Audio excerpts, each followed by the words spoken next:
오늘 성서정과 44번째입니다. 부자와 나사로 이야기라는 제목으로 같이 말씀을 나누겠습니다. 우리 지난 주일 우리는 예수님께서 제자들에게 들려주신 불의한 일꾼 비유를 보았습니다. 기억나십니까? 예수님께서 이 비유를 들려주시면서 하나님과 재물을 동시에 섬길 수 없다라는 것을 설파하셨죠. 그런데 그 내용을 제자들만 들은 것이 아니라 옆에 있던 바리새파 사람들도 들었다고 합니다. 그리고 그들은 예수님을 비웃었다고 해요. 이렇게 나와 있습니다. 돈을 좋아하는 바리새파 사람들이 이 모든 것을 들었습니다. 그리고 예수님을 비웃었습니다. 그러면 바리새파 사람들은 왜 예수님을 비웃었을까요? 하나님과 재물을 동시에 섬길 수 없다 이 말씀을 하셨는데 이 말에 왜 이렇게 바리새인들은 반응을 했을까요? 왜냐하면 그들은 돈을 좋아했기 때문입니다. 바리새파 사람들은 돈과 하나님을 동시에 섬기는 게 가능하다고 생각했습니다. 지금까지 자신들이 그렇게 살아왔거든요. 그런데 실상은 하나님이 아니라 재물을 섬긴 것이죠. 그러나 그들은 그 사실을 몰랐습니다. 재물을 섬기면서도 자신들은 지금 하나님도 섬기고 있다고 생각했던 것이죠. 그러니 자기들 입장에서는 하나님과 재물을 동시에 섬길 수 없다는 말에 동의할 수 없었던 겁니다. 이런 그들에게 예수님은 다음의 말씀을 들려주십니다. 그게 바로 부자와 나사로 이야기입니다. 어떤 부자가 있었습니다. 이 사람은 언제나 가장 비싼 옷을 입고 매일 호화스럽게 살았다고 합니다. 그러니까 명품 신상이 나오면 제일 먼저 입고 그걸 자랑하는 그런 사람이었던 것 같아요. 그런데 그 집 대문 앞에는 나사로라고 하는 한 가난한 사람이 누워 있었다고 하죠. 아마도 구걸을 하는 거였을 겁니다. 온몸이 부스럼투성이 피부병이 있었고, 그런데 그는 부자의 식탁에서 떨어지는 부스러기로 줄인 배우를 채우기 원했습니다. 그 정도로 가난했다라는 것이죠. 심지어 개들이 와서 그의 부스럼을 핥았을 정도로 몹시 비참한 상황이었다. 이렇게 묘사합니다. 그런데 놀랍게도 반전이 일어났습니다. 두 사람의 죽음을 기점으로 완전히 다른 상황이 펼쳐진 겁니다. 거지 나사로는 천사들에게 이끌려서 아브라함의 품에 안겼고, 부자는 죽어서 땅에 묻힌 후에 지옥에서 고통 가운데 있게 된 겁니다. 그런데 이 지옥불의 고통 가운데 있던 부자가 눈을 들어보니까 아브라함이 보여요. 멀리 저기 아브라함이 보이는 겁니다. 그리고 그 아브라함 품에 거지 나사로가 안겨 있는 게 아니겠습니까? 그때 부자가 아브라함에게 이렇게 소리쳐서 말합니다. 아버지 아브라함이여, 제게 자비를 베풀어 주십시오. 제 혀를 적실 수 있도록 나사로의 손가락 끝에 물을 찍어 제게 보내주십시오. 제가 이 불꽃 가운데 몹시 고통을 당하고 있습니다. 물 한 방울 좀 적셔달라는 거예요. 그만큼 지금 고통 가운데 있다는 것이죠. 아브라함은 유대인의 조상이고 부자도 유대인이니까 부자에게 있어서 아브라함은 조상이겠죠. 그러니까 아버지 아브라함이라고 부르는 겁니다. 부자는 아브라함에게 자비를 베풀어 달라고 하면서 자신의 혀를 적실 수 있게 해달라고 요청해요. 나사로의 손가락 끝에 물을 찍어서 자기에게 보내달라는 겁니다. 부자는 지금 자기 조상 아브라함이 자기 어려움을 그냥 보고만 있지 않을 거다 이렇게 생각해서 지금 도움을 청하는 거겠죠. 그러나 안타깝게도 그 부자 입장에서는 정말 안타깝게도 아브라함은 부자의 요청을 거절합니다. 그 이유가 일단 천국과 지옥 사이에는 큰 구렁이 있어서 어느 누구도 그 두 곳 사이를 오갈 수 없고요. 그리고 무엇보다 부자와 나사로는 자기가 각각 행한 대로 지금 벌과 상을 받고 있는 중이에요. 그렇기 때문에 그것을 지금 변경할 수 없는 거죠. 여기에 어떤 다른 여지가 들어갈 수 없는 것입니다. 그래서 아브라함은 이렇게 얘기합니다. 얘야, 네가 살아있을 때 좋은 것을 마음껏 누렸고 나사로는 온갖 나쁜 것을 겪은 것을 기억해라. 이제 나사로는 여기서 위로를 받고 너는 고통을 받을 것이다. 부자는 살았을 때 이미 좋은 것을 넘치게 누렸기 때문에 이제 남은 것은 고통뿐이고 나사로는 살아있을 때 온갖 나쁜 것을 겪었기 때문에 이제는 위로를 받는다라는 것입니다. 그런데 여러분, 이 아브라함의 이 말이 어떻게 받아들여지십니까? 부자는 살아있을 때 좋은 거 누렸으니까 죽은 후엔 지옥 고통받고, 나사로는 살아있을 때 나쁜 것을 겪었으니까 천국에서 위로를 받는다는 말, 납득이 가세요? 그러면 아브라함 말은 이 생에서는 부유하게 잘 사는 자는 모두 지옥 가고, 이 생에서 가난하게 산 자는 모두 천국 간다, 이런 말인가요? 그런 말이라면 받아들이기 어렵겠죠.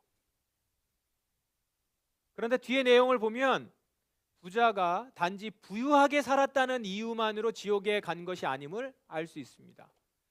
27절부터 보십시오. 아브라함이 부자의 요청을 들어줄 수 없다고 하자 부자가 이렇게 부탁을 합니다.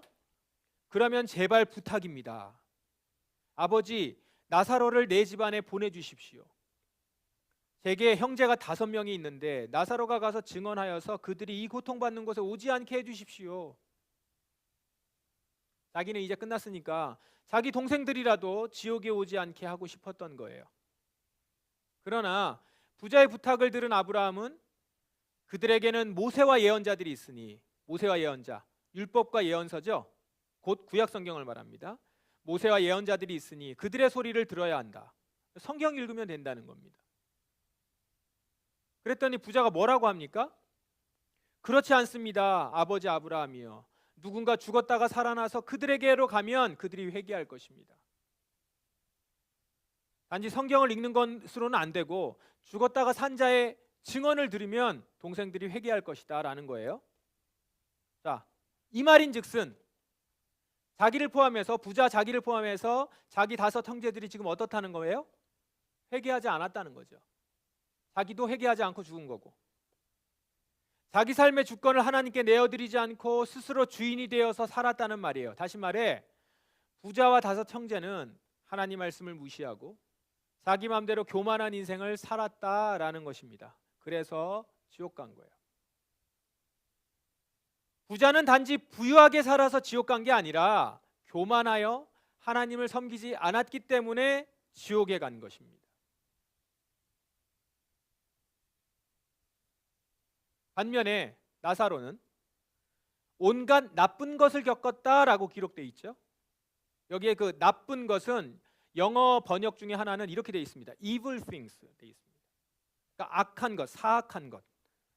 즉 나사로는 누군가에 의해서 온갖 사악한 일을 당했던 거예요. 스스로의 죄나 어떤 게으름 때문에 가난에 처한 게 아니라 누군가의 악행으로 인해서 온갖 나쁜 일을 겪었다라고 하는 말이죠.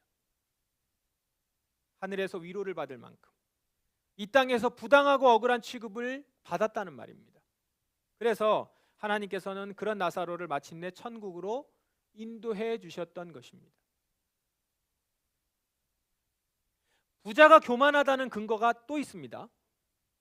눈치채신 분이 계신지 모르겠지만 부자가 아브라함에게 부탁을 할 때 보면 나사로를 어떻게 대하는지 보셨나요? 부자는 지금도 나사로를 자기가 지시하면 따라야 하는 종으로 생각하고 있는 것 같아요. 나사로의 손가락에 끝에 물을 찍어서 자기에게 보내라고 하질 않나, 그를 자기 형제에게 보내서 증언하게 해달라고 하질 않나, 계속 시키려고 해요. 부자에게 있어서 나사로는 그저 부려먹는 종인 거예요. 자기가 가라면 가고 오라면 오는 존재였던 겁니다. 지금 지옥에서도 이러고 있으니 살아생전은 어땠겠습니까? 이 인식으로 살았겠죠. 부자에게 있어서 나사로 자주 봤어요. 집 앞을 지나가면서 봤습니다. 그는 그냥 자기 식탁에 떨어지는 부스러기나 주워 먹는 자였습니다. 한 사람의 인격체가 아니라 돌아다니는 개와 같은 존재였던 거예요. 개도 이렇게 던져주면은 먹잖아요. 그거 먹는 거 보고선 그냥 잘 먹는다라고 생각하죠. 그렇게 생각했던 거죠. 그러니까 부스러기를 먹고 있는 그를 보면서 아무 감정이 들지 않은 거죠. 그러니 지금 나사로를 자기 마음대로 부려먹을 수 있다고 생각했던 겁니다. 여러분 이것을 기억해야 합니다. 부자가 나사로를 존중받을 인격체가 아니라 개와 같은 존재로 여기는 이 마음이 교만이라는 거예요. 하나님께서는 모든 인간을 평등한 존재로 지으셨는데 부자는 스스로 나사로 위에 군림하면서 자신은 그와는 다른 높은 존재다, 완전히 계급이 다른 존재다, 이렇게 생각을 했던 것입니다. 이것이 얼마나 큰 죄악인지 알아야 한다는 것이죠. 이렇게 부자가 나사로에 대해서 교만한 생각을 갖고 있다 보니 어떤 일이 벌어집니까? 나사로가 처한 상황을 바꿔줄 생각조차 하지 않게 되는 겁니다. 어쩌다가 나사로가 저렇게 거지 신세가 됐는지, 개들이 먹는 것 그런 부스러기를 그냥 주워 먹는 사람이 됐는지 그거를 생각하지 않고요. 어떻게 그를 회복시켜서 인간다운 삶을 살게 해야 될지 이것에 대해서 전혀 관심도 생각도 하지 않는 것이죠. 그저 자기 식탁에 떨어지는 부스러기를 던져줄 뿐이에요. 개에게도 주면서 너 배고프지? 하면서 먹는 거 주듯이 그 나사로에게도 그렇게 주는 겁니다. 그리고 나사로의 근본적인 어려움을 해결해 줄 노력은 전혀 하지 않죠. 그럴 필요가 없는 존재니까요. 교만이 사람을 이렇게 만든다는 거죠. 이스라엘에는 희년제도가 있지 않습니까? 희년제도는 매 7년마다 빚을 진 자들의 빚이 탕감되고 매 50년마다 땅을 잃어버린 자들의 땅이 조건 없이 되찾아지는 제도입니다. 이는 모든 땅은 하나님의 것이며 모든 사람은 하나님의 형상을 지닌 평등한 존재로서 마땅히 기본적인 필요가 채워져야 된다라는 것을 전제하는 것이죠. 하나님께서는 사람이 사람답게 살아가는 데 있어서 생명의 말씀과 함께 경제적 자립이 매우 중요하다는 사실을 말씀하셨던 겁니다. 가난 때문에 인간이 인간다움을 잃어버리지 않도록 제도를 통해서 방지하시려는 것이었던 거죠. 이 부자가 지금 살고 있었던 시대 역시 희년제도는 유효했습니다. 지키지 않는 자들이 더 많았지만 그래도 아직 희년은 유대 사회에 사라지지 않고 있던 제도였습니다. 오히려 율법을 더 강조하던 시대였거든요. 율법의 가장 뒷부분의 결론부에 이 희년제도가 있어요. 만약 부자가 나사로를 자신과 동등한 인격체로 바라봤다면 어떻게 행동했을까요? 단지 나사로에게 빵 부스러기를 던져주는 것 말고 왜 그가 이런 지경이 됐는지 알아보고 도와줬을 겁니다. 부자로서 자신이 가진 정보력으로 누가 나사로의 땅을 취했는지, 나사로의 땅은 어디에 있는지, 그 과정에서 부당한 일은 없었는지 이런 것들을 알아내서 그를 근본적으로 도와줄 수 있었습니다. 나사로가 자기 땅을 되찾아서 스스로의 힘으로 일해서 먹고 살 수 있는 환경을 찾아줄 수 있었습니다. 그렇게까지 못하더라도 돈을 빌려주고 이자를 받지 않고 돈을 무상으로 빌려줘서 그가 자립할 수 있도록 도와줄 수도 있었을 것입니다. 옷 한 번 안 사면, 신상 한 번 안 샀으면 그렇게 할 수 있었을 겁니다. 하지만 부자는 그러지 않았습니다. 왜냐하면 그런 일에 전혀 관심이 없었거든요. 그저 자기 입을 옷, 자기 먹을 것, 자기 사는 집, 그거를 더 좋게, 더 신상으로, 더 비싸게 업그레이드하는 것에만 온통 관심을 쏟고 살았습니다. 남에게 해를 끼치지 않았어요. 오직 자기에게만 관심을 쏟고 살았죠. 왜 그랬다고요? 자기는 그런 존재고 나사로는 그냥 그렇게 살아도 되는 존재라고 여겼기 때문입니다. 떨어지는 빵 부스러기나 주워 먹을 자, 원래 그렇게 살아도 될 그 계급이고 그런 차원의 사람이라고 생각을 하니 그런 자를 위해서 굳이 땅을 찾아줄 필요가 있어요? 자기가 잘못해서 그런 건데. 이처럼 나사로를 그렇게 생각하는 부자의 마음에는 무서운 교만이 자리하고 있었던 것입니다. 여러분, 부자와 나사로 이야기, 이것을 보면서 어떤 생각이 드십니까? 이 이야기는 어떻게 시작됐다고요? 예수님께서 돈을 좋아하는 바리새인에게 들려주신 거잖아요. 예수님의 말씀에 비웃고 있는 돈을 좋아하는 바리새인에게. 그렇다면 예수님은 돈을 좋아하는 바리새인들에게 이 이야기를 들려주시면서 무슨 말씀을 하고 싶으셨던 걸까요? 바로 돈을 좋아하는 자는 결국 지옥이니, 돈을 좋아하는 자의 결국은 지옥이니 속히 돈 사랑의 마음을 버리라, 그 말씀을 하고 계시는 거예요. 지금 예수님이 하시는 말씀을 정리하면 이렇습니다. 부자의 마음에는 교만이 있고요, 그 교만은 주의 말씀에 귀를 닫게 하고 타인의 고통에 무관심하게 된다라는 것을 알려주고 싶은 겁니다. 오늘 우리 성서전과 말씀을 좀 읽었는데 디모데전서 6장을 보세요. 17절에 이 세상의 부자들에게 이 말을 전하십시오. 교만하지 말며 돈을 의지하지 말고 하나님께 소망을 두라고 가르치십시오. 바울 사도는 지금 세상 부자들에게 가르치라는 거예요. 교만하지 말며 돈을 의지하지 말고 하나님께 소망을 두라. 왜 그렇게 말할까요?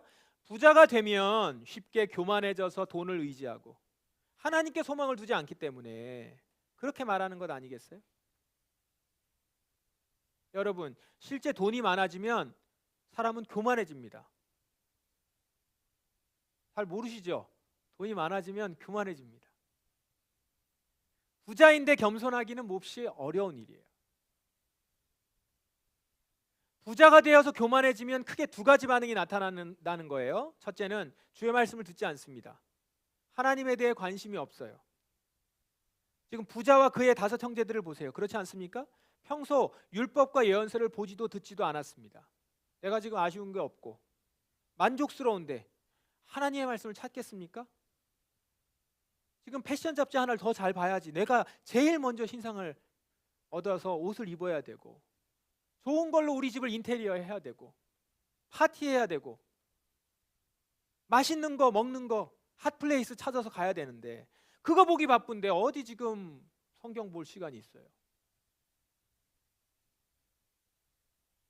그리고 물질로 높아진 마음에 하나님 말씀이 들어가기가 몹시 어렵습니다.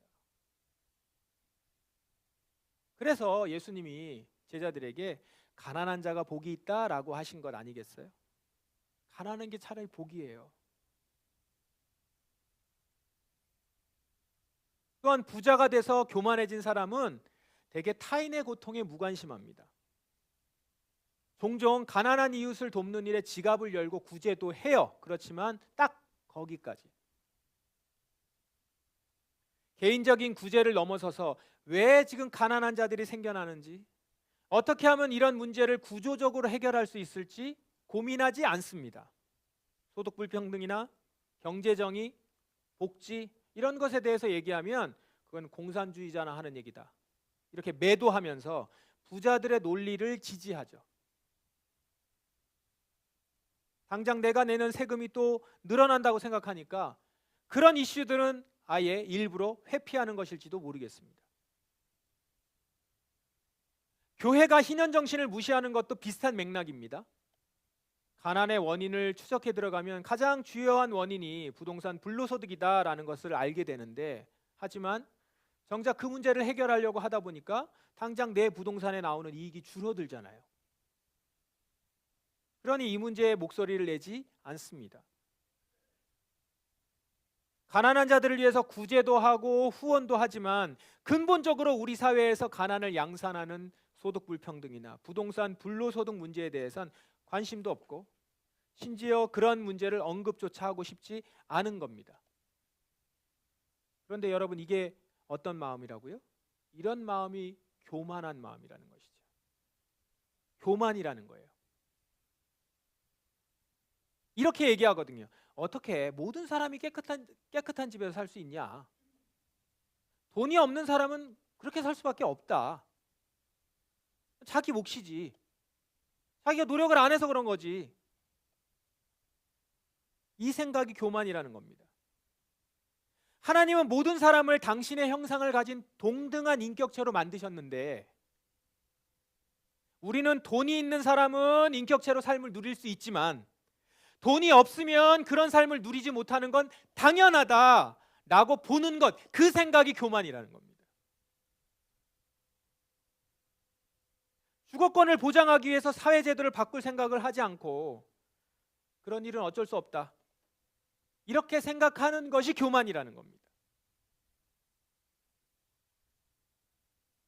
교만은 이렇게 교묘하게 우리에게 찾아오고 그리고 이렇게 악한 것입니다. 그러므로 여러분, 부자가 되려고 애쓰지 마십시오. 바울 사도는 부자가 되려고 애쓰는 사람은 시험에 들고 함정에 빠지게 된다라고 말합니다. 돈이 많아지면 우리는 필히 교만이라는 함정에 빠지게 됩니다. 물론 여러분, 성실하게 일해서 번 소득으로 우리는 어느 정도의 좋은 것을 누릴 수 있습니다. 하지만 과도하게 돈 버는 일에만 몰두해서 배우고 다니는 것은 온통 재테크, 시간만 나면 주식 들여다보고 오로지 돈 버는 것을 최고 목표로 삼는 그런 삶은 살지 말라는 거예요. 성실하게 여러분 경제 활동을 해서 즐거움도 누리되 하나님과 교제하는 일을 등한시하지 말고 주변의 어려운 이웃들의 상황에 무관심하지 말라는 겁니다. 성경을 통해서 주신 주님의 말씀을 진실되게 믿어서 내가 아니라 주님을 주인으로 섬기는 삶을 신실하게 살아가시기를 바랍니다. 또한 가난한 자들을 구제하는 차원에 거기에만 머물지 말고 그 한 사람 한 사람을 하나님의 존귀한 형상으로 바라보며 나와 동등한 존귀한 형상으로 바라보며 그들을 근본적으로 가난에서 구할 수 있는 일들에 관심을 갖기 바랍니다. 모두가 동등하게 살아가도록 같이 가장 기본적인 좋은 것들을 누릴 수 있도록 하나님이 우리에게 모든 것을 주셨다라고 하는 그 하나님의 마음, 그 마음으로 우리의 형제들, 이웃들을 보시기 바랍니다. 그래서 주거 불안으로 고통받는 이웃들을 돕는다는 것은 단지 그들을 위해서 그냥 기도하는 것이 아니라, 기도만 하는 것이 아니라 실제로 내가 가지고 있는 집값이 떨어지거나 혹은 부동산 세금을 더 내는 손해까지 감당하고자 하는 각오가 필요합니다. 그렇게 되겠죠. 우리가 그거를 주장하는데. 이렇듯 복음은 실제입니다. 여러분이 가지고 계신 복음은, 여러분이 소유하게 된 복음은 실제입니다. 하나님 나라의 복음은 관념이 아니라 실제 삶의 변화, 개혁이라는 말입니다. 예수님께서 이 땅에 오신 목적은 단지 우리의 영혼만을 구원하기 위함이 아니라 우리의 경제적인, 정치, 사회적 회복까지를 위함이라는 사실을 다시 한번 여러분 기억하시기 바랍니다. 이 모든 일은 결국 돈을 사랑하는 마음을 버림으로써 시작되고 버림으로써 가능할 것입니다. 돈을 사랑하는 것이 모든 악의 뿌리입니다. 우리가 돈을 사랑하는 마음을 버려야 주의 말씀에 귀가 열리고 진실한 믿음으로 이웃의 어려움을 돌아보며 실제 그들을 돕는 그리스도인이 되는 것입니다. 포인트 한 번만 더 짚겠습니다. 지금 꼭 들어야 되는 분이 오셔서, 돈을 사랑하는 것이 모든 악의 뿌리입니다.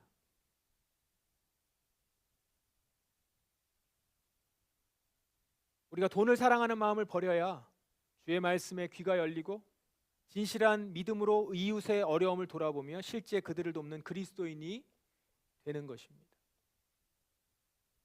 지금 가지고 있는 것에 만족하십시오. 하나님과 깊은 교제를 누리면서 주변의 어려운 이웃들의 상황에 관심을 갖고 바라볼 때 주님이 나를 통해 하려고 하는 것이 무엇인지 분명히 볼 수 있을 것입니다. 그렇게 믿음과 삶이 일치하는 삶을 살아가는 여러분, 훗날 아브라함의 품에 안겨 위로를 얻으며 영원한 안식을 누리게 될 줄 믿습니다. 다 같이 기도하겠습니다.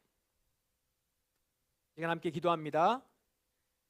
이 시간 주님 앞에서 내가 돈을 사랑하는 마음을 버리고 주의 말씀에 귀를 기울이며 진실한 믿음으로 이웃의 어려움을 돌아볼 수 있는 그리스도인이 되기 원합니다. 내 가운데 버려야 될 것 돈을 사랑하는 마음이며 다시금 주님 앞에 나의 말씀에 귀를 열고 진실한 믿음으로 나아가길 원합니다. 어느덧 내 가운데 교만함이 들어와 있습니다. 상대와 나를 다른 존재로 보며 또한 그는 그렇게 그냥 살아도 된다라고 어느덧 생각하고 우리의 관심을 거기에 두지 않았습니다. 주여, 저의 교만함을 용서하여 주시고 이제는 주님의 형상으로 바라볼 수 있게 하여 주시고 희년을 우리에게 외치셨던 하나님의 마음을 품어 우리가 이제는 이 땅에 희년을 외칠 수 있는 자들이 되길 원합니다. 이렇게 우리 함께 기도하십시다. 동성으로 기도하겠습니다. 하나님 아버지, 이 시간 주님 앞에